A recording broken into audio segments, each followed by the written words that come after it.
girls were attacked, villagers catch a massive crocodile.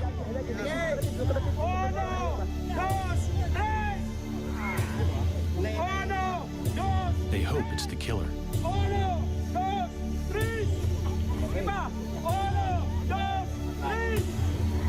All night long, they struggle to haul it back to the village. It's alive, and it still wants to fight. It's clearly an exceptional animal. But the real question is, have they just caught the largest croc on record? And will that finally bring an end to 2 years of terror? The Agusan Marsh lies on the island of Mindanao in the southern Philippines. It's an almost pristine wetland the size of the city of Chicago. At the southern end lies Lake Mihaba. The enormous network of lakes, rivers, and marshland is an ideal habitat for crocodiles. People live here for the same reason as the crocs. The fishing is good. Some build their houses floating right on the water.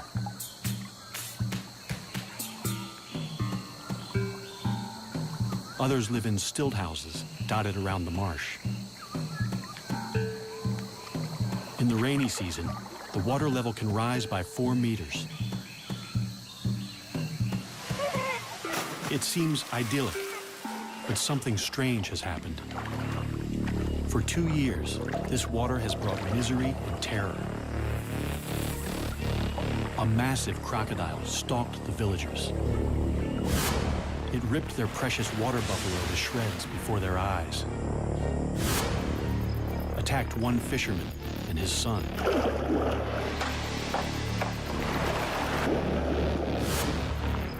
And snatched another man from his boat to eat him alive. But it all started with the attack on the schoolgirls on Lake Mihaba, in the heart of the marsh.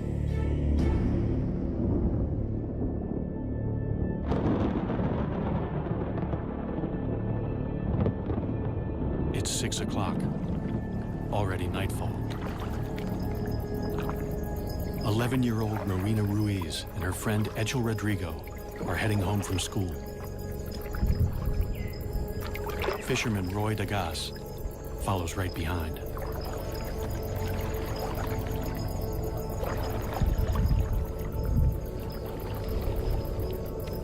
None of them knows that they're being watched by a crocodile about to start a killing spree.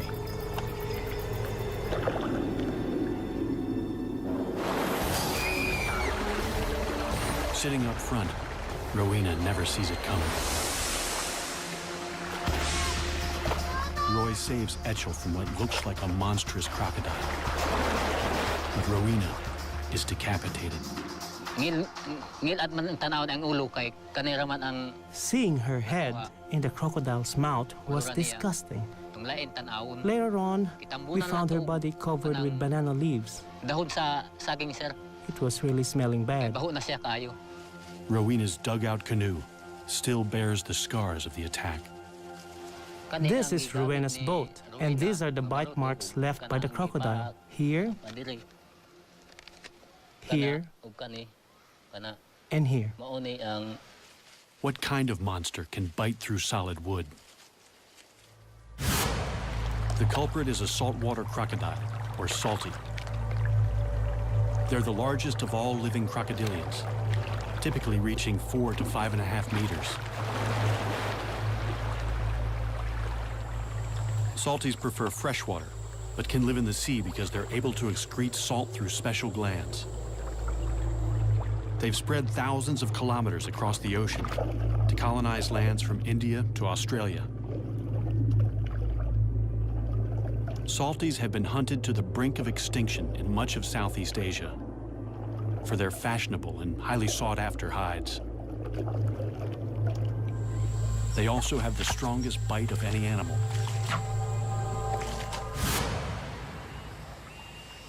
The Agusan Marsh is one of the last strongholds of salties in the Philippines. Since 1994, the crocodiles here are fully protected. Killing one could land you 12 years in prison. The tables have turned. Now the people are being hunted. Roy Dagas is badly shaken by the attack. I was afraid that Ruina's parents would blame me for her death and kill me, since I was the one who picked her up. With a rogue crocodile in their midst, no one feels safe. But they have nowhere else to go. 70% of the people here make their living by fishing. We wouldn't get any work in town because my husband is a fisherman. So we have to stay here in the Agusan Marsh. We have no choice but to stay here. The people who live in the marsh are mostly an ethnic minority known as the Manobo. They live a mostly traditional lifestyle in one of the poorest areas of the Philippines, completely dependent on the marsh for their livelihood. After years of peaceful coexistence, people here suddenly live in fear of crocodiles. We stay inside most of the time because we are scared. We only go outside when Roy is around. We used to see them, but they didn't attack anybody. Attacking people, that's reason. Because the crocodiles are strictly protected, the villagers can't hunt the croc down until the government issues a permit. Meanwhile, children go to school, and the men still have to go out fishing to feed their families.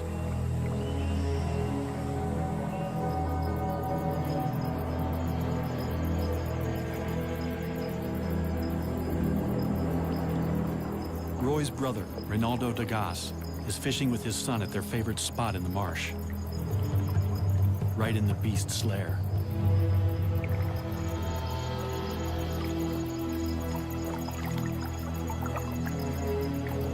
Fishing from the low-sided canoe, they're sitting ducks when the monster croc attacks. The pair fights back. I hit it on the side of its head with my paddle. Then it bit the side of the boat. It was very close. They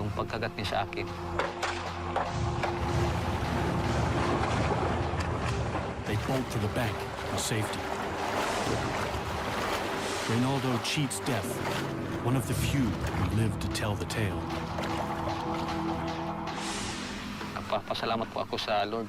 I thank the Lord for saving me that night, or I would have been dead meat. Just downriver from Lake Mihaba lies the village of San Marcos, population 1,075. The village has no electricity or running water. It's the main base for the Manobo, including people who live in floating houses and retreat here in the rainy season. Rudy Ayala is the chieftain of this area. Ang pinakadako nga hulga sa buaya. The biggest threat to crocodiles here is the growing number of people moving into the crocodiles' territory, competing with them for food and space. Competition for fish in the lake could be causing the big croc to seek out new food. In San Marcos, it's found a ready supply. The people throw their garbage, including animal carcasses, in the water.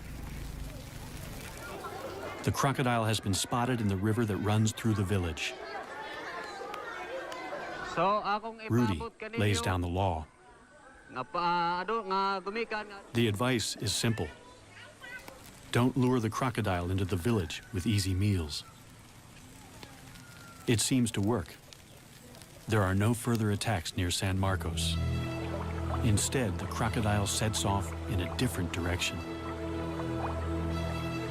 It's been spotted 5 kilometers south of Lake Mihaba, and it's about to kill again. Nueva Era is a remote village set back from the marsh. The small stream that flows through it is the sole source of water for 1,300 residents. A 15-meter wooden bridge is the only safe crossing, especially now that the Croc is in their creek. It's a long way from home, having swum through a network of rivers and creeks to reach the village from Lake Mihaba.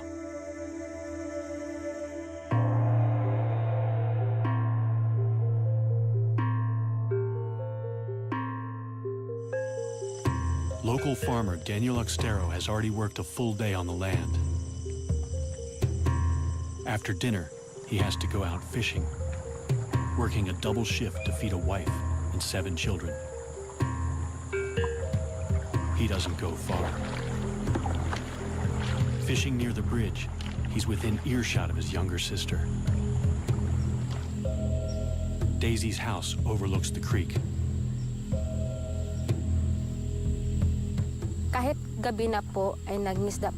Even though it was dangerous to be on the creek at night, Daniel had to go fishing so he could buy rice the next day and feed his family. Without knowing it, Daisy hears her brother's final moments. The night that Daniel disappeared, at about 9 p.m., it was dead quiet in the village. I felt like I was the only one awake. Then the dog started to bark angrily.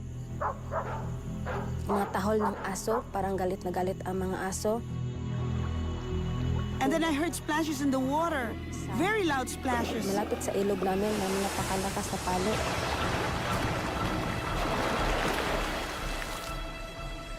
Papunta na ako. I was terrified, so I went to bed. Natakot. At kinaumagahan, The next morning, one of our relatives came to tell me that Daniel had gone missing. Daniel na hindi nakauwi. Despite repeated attempts to find his body, all that was ever found of Daniel was his boat and his hat.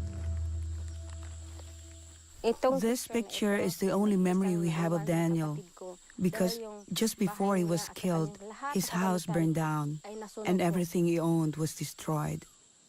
Kani ang balay ni Daniel, nagamay taghuat madako.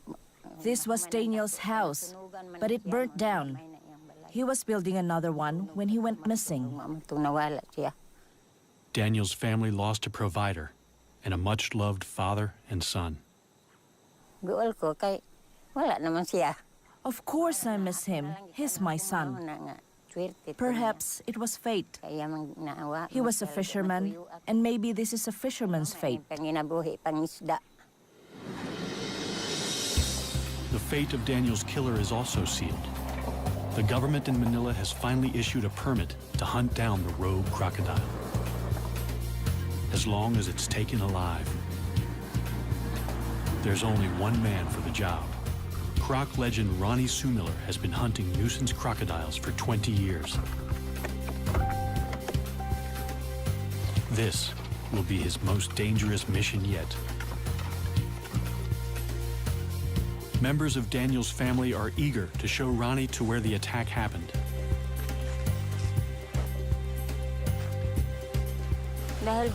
I really want them to catch that crocodile because I want to see if it ate my brother. I am scared of the big crocodile. Para sa mga buhaya, We're especially afraid for the children. There are lots of children here. bata.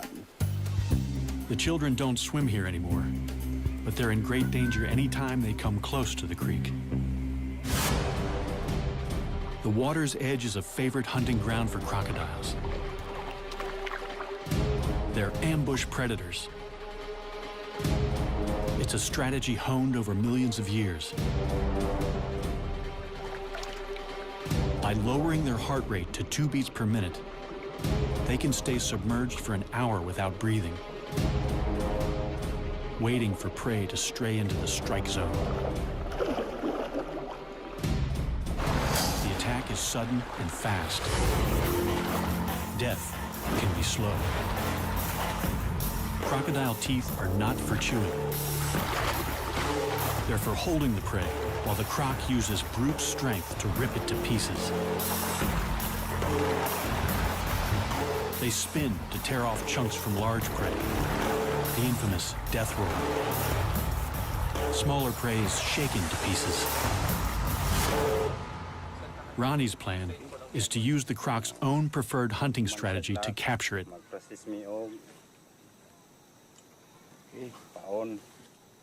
A morsel of chicken suspended just above the water is an irresistible lure. So that's the principle. When it is grabbed by the crocodile, the crocodile will run away and this will close down. This will catch the upper jaw. In Ronnie's experience, a snare is least likely to injure a crocodile.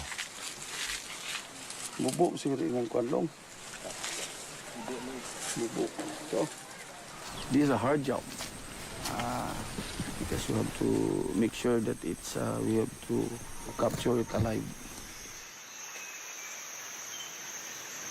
Ronnie posts a sentry in a nearby treehouse. Now, it's a waiting game.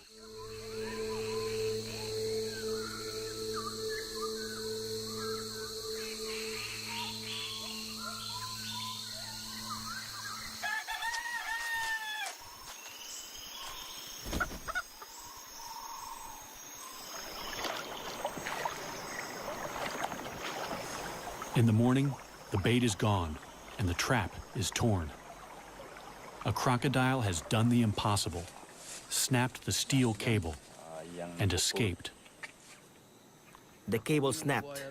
I think we're dealing with a much bigger crocodile than we expected. Ronnie sets more traps.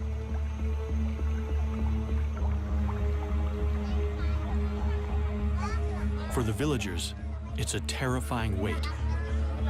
They find trap after trap in shreds. The croc must be huge. 3 weeks later, a trap finally holds.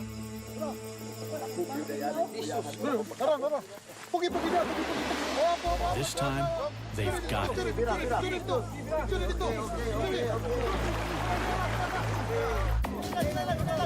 Several dozen men strain in a tug-of-war with a powerful crocodile on the end of their line. The beast is so heavy and so powerful that it takes several hours to haul it in. It's clearly no ordinary crocodile.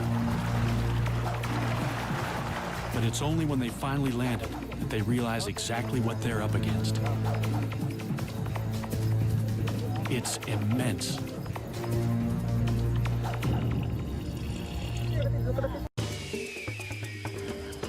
This show was created for you and your family to watch together. Welcome to Nat Geo Wild.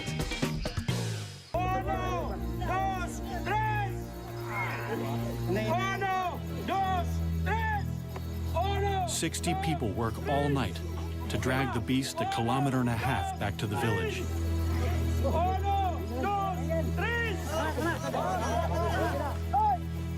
It's over a ton of muscle, power, and killer instinct.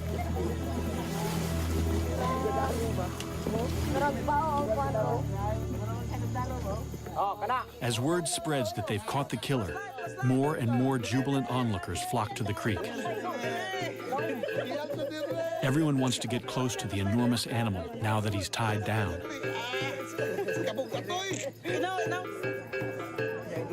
There's plenty of fight left in the croc.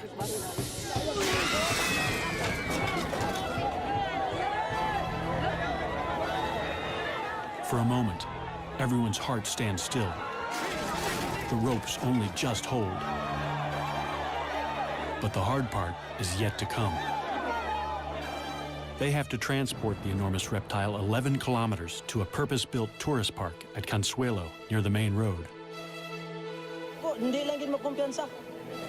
The problem is, the road to the park is on the other side of the creek.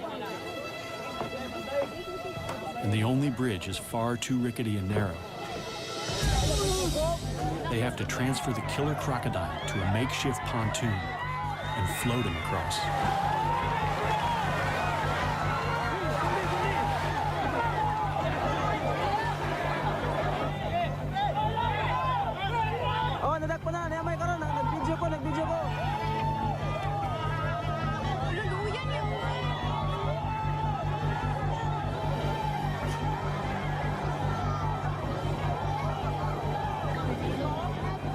Finally, after they struggle for 24 hours, victory.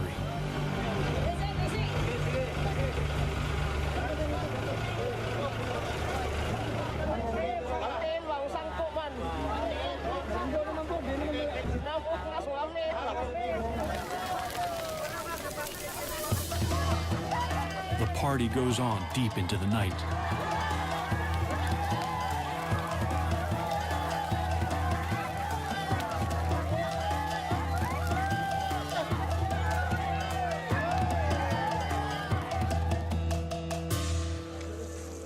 Morning finds the monster the star attraction at the Echo Park. Its pond was initially going to be a swimming pool for children.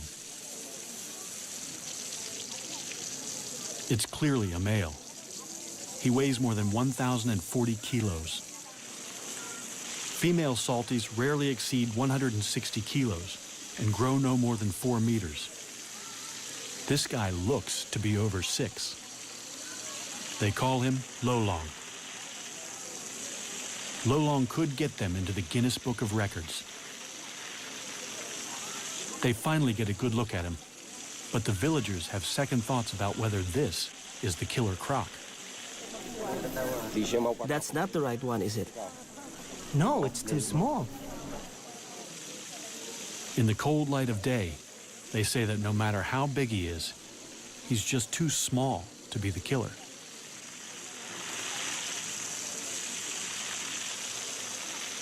Roy Dagas, who was with Rowena when she died, is certain that this is not the croc he saw that night. It's too late to prove Lolong killed Rowena 2 years ago. But Daniel Oxtero has only been missing a few months. Could his remains still be inside Lolong's stomach? Crocodiles swallow large chunks of prey, bones and all, without chewing. They have the strongest stomach acid of any animal. Flesh will be dissolved in days, bones in a matter of weeks. But they can't digest anything made of keratin. So horns or human hair and fingernails can remain inside the croc for months. It's a long shot, but the people are desperate for answers. They can't slice him open. The next best thing is to pump his stomach. As soon as news of the capture breaks, Ronnie rushes back to the village to look for proof. He inserts a length of plastic tube down the croc's gullet. Then he pours bucket after bucket of water into him until the croc vomits violently.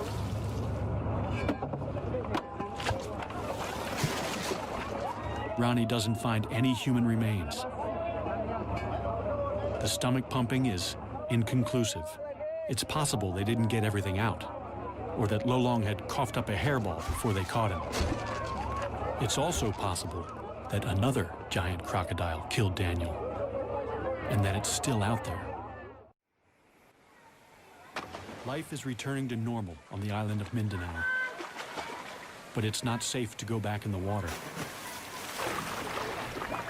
Giant crocodile sightings continue even after the capture of the monster croc Lolong. Ronnie Sumiller is called back for duty. I am going back to capture the big crocodile, bigger than Lolong, because the villagers are endangered. Lolong could have taken to the creeks because a more aggressive male chased him out of the lake. It's a frightening prospect.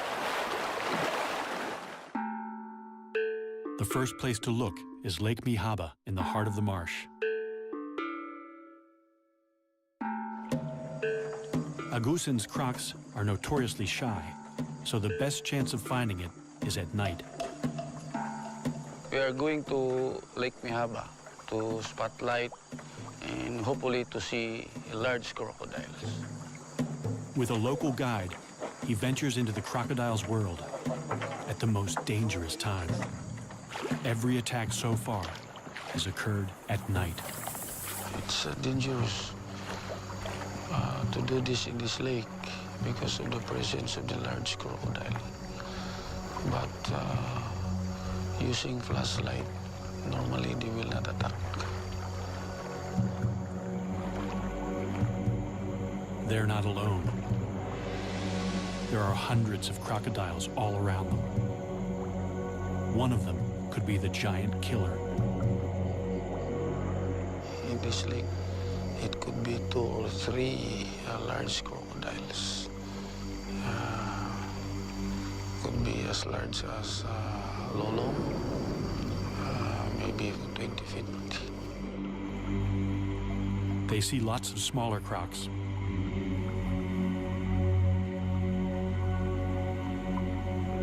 Ronnie spots a likely suspect. Or it could just be the light playing tricks. This is the area where Rowena was attacked by the crocodile. So the boat was capsized. They don't want to be the next victims, so Ronnie calls it a night. Then he gets another break in the case. Near Nueva Era, he hears of a rare sighting of a giant crocodile in broad daylight. He misses it by only hours. Hello. Hello. Did you see a crocodile over here?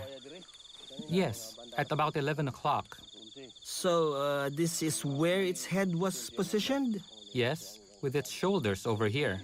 How big do you estimate its head was? It was huge, and he had his mouth open like this.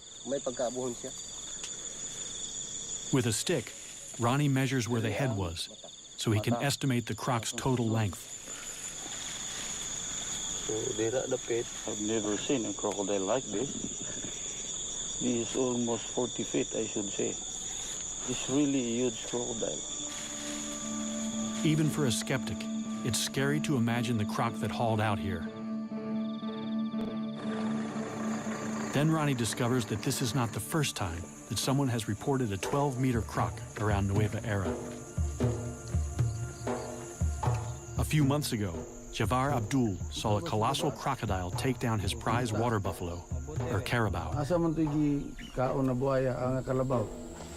Imagine the croc that could take down one of these. A fully grown carabao weighs almost 500 kilos. Losing an animal like this is like losing a tractor. They are our livelihood. We use them to plow the fields and to haul logs. It was a huge loss for me because it was the only carabao I had. The monster dragged the massive carabao downstream, but got stuck under the bridge, so Javar got a good look at the culprit. So why couldn't the croc pull the carabao under the bridge? The water level was too high, so the legs of the bridge were blocking it.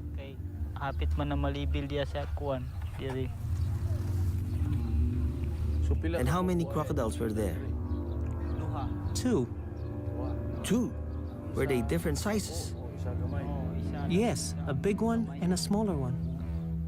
Then he drops a bombshell. The smaller one was Lolong.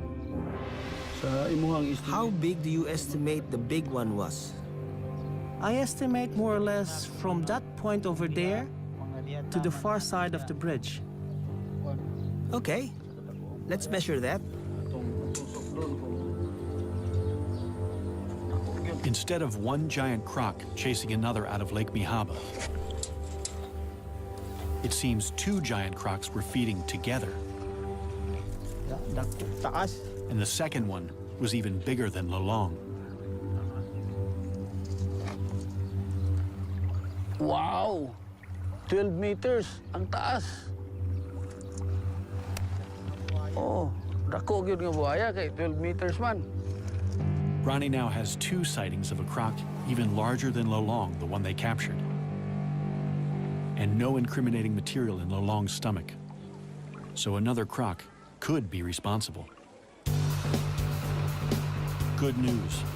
An expert is on his way to measure Lolong and see if he's a contender for the world's largest croc. Dr. Adam Britton is the go-to guy for crocodiles for the Guinness Book of World Records. He certified the current record holder only a few months ago. At 5.5 meters, Australia's Cassius Clay is the world's largest captive crocodile. Lolong could be bigger. Nothing can prepare Adam for what he's about to see. Here we go, Adam. Let's So see this Lolong. is Lolong. Yep. Oh my God. Oh, he's absolutely huge.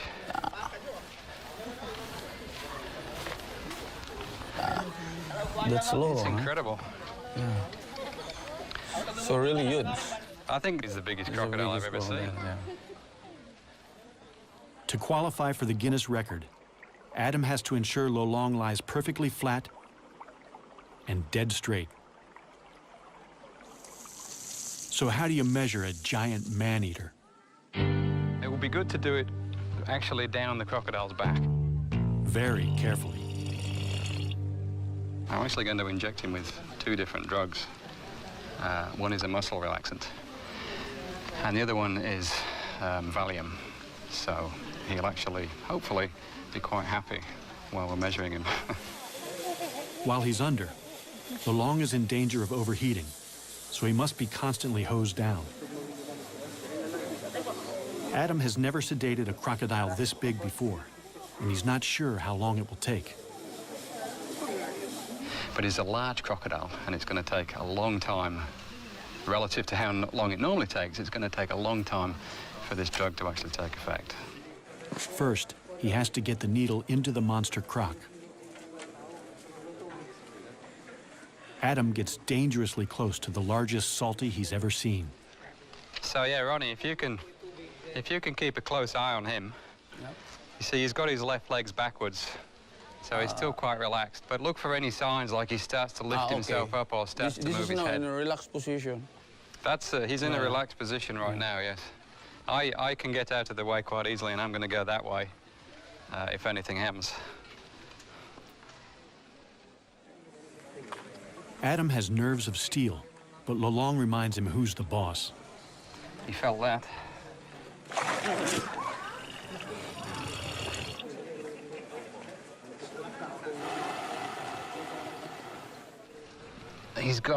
He's got some really powerful muscles that run down his tail, and this is intramuscular.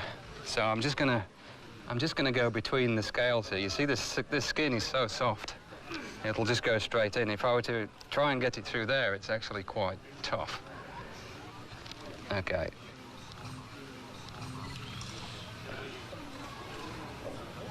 Oh. Okay. It's like a big mosquito. Wow, even that bent the needle. That was simply because he moved his tail. So the power of the muscles in the tail bent the needle while it was inside. 30 minutes later, Lolong is still showing no signs of feeling sleepy.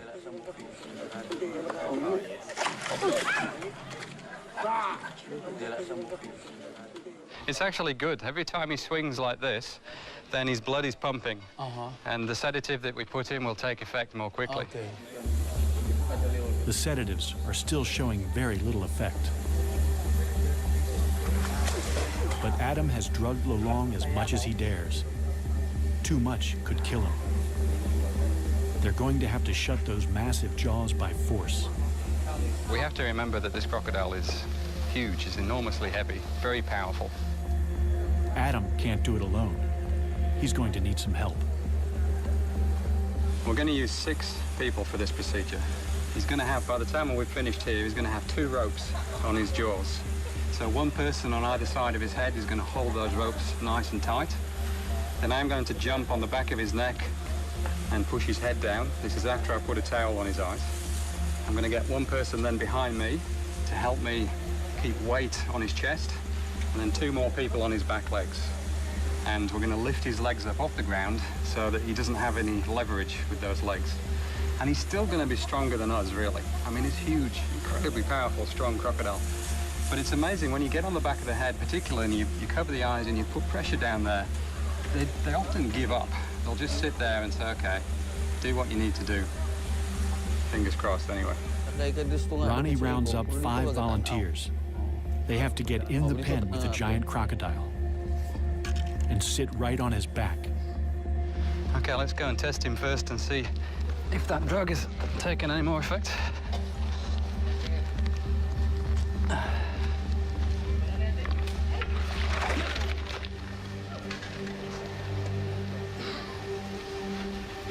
Yeah, just poke him, just touch him gently there.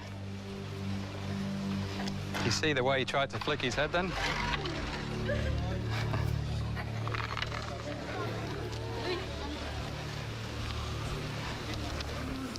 He's definitely lost some of his strength.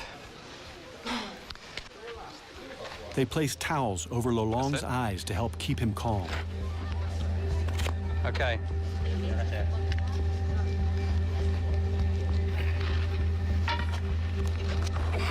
Holy mackerel. Okay, quick, grab his legs. Now we need someone. Okay, everyone on, someone with the tape now to tape his jaws. Don't it sticks to itself. One more, that's good. Okay, break him off. Scientists know very little about giant crocodiles. Also, I'll take one off. This is the first time anyone's been able to measure a living croc over 6 meters. Okay, is everyone good? Yeah. Okay, good job. I mean, I'm so used to doing this, but everything's scaled up. It's amazing. It's like measuring a dinosaur. It's just, it's amazing. I'm not used to this. 84. 84, what was the name? 84, that's the interorbital. Okay. Adam takes this rare chance to make detailed measurements. 255, it's actually 496. What do you say? 450? Finally, yeah, okay, 450, the one exactly. everyone's waiting for. Now for the moment of truth. Dr. Adam Britton is going to measure snout to tip along the curve of Lolong's body. Yeah, that's good, yeah. Yep. All right, just make sure this goes straight down the middle again. This is the one that has to be. Yeah.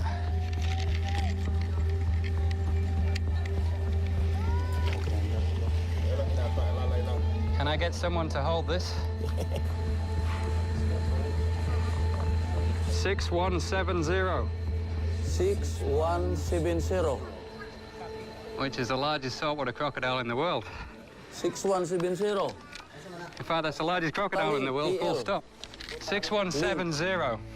Lolong is 6.17 meters long, the largest known living crocodile, by more than a half a meter.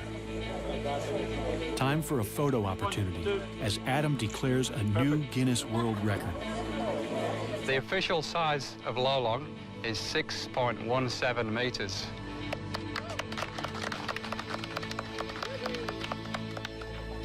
I'll give him a round of applause for that. That's very impressive. How did Lolong get so big? Adam thinks he was born to it, and that he could have big brothers with the same giant crocodile DNA. As with humans, nurture is just as important as nature. Crocs grow most when they're young, but any stress inhibits growth. Only 1 or 2 siblings in a clutch reach their full potential. In his formative years, Lolong must have had plenty of food and few competitors. There were also far fewer people in the marsh to stress him out with their outboards and dynamite. Adam has what he's come for, but getting off again is almost as hard. Everyone from the back will go backwards, all the way backwards, straight up. You last? Yes. And then I will come off and I will take the towel off. So what you need to do now is cut this tape, sorry. Everyone ready to go back? Go. Backwards. Keep going. Keep going. You too? Yeah. Okay, now you can... While Lolong is still a bit groggy, Adam can't resist the temptation to get his first really close look at the business end of a 6-meter croc.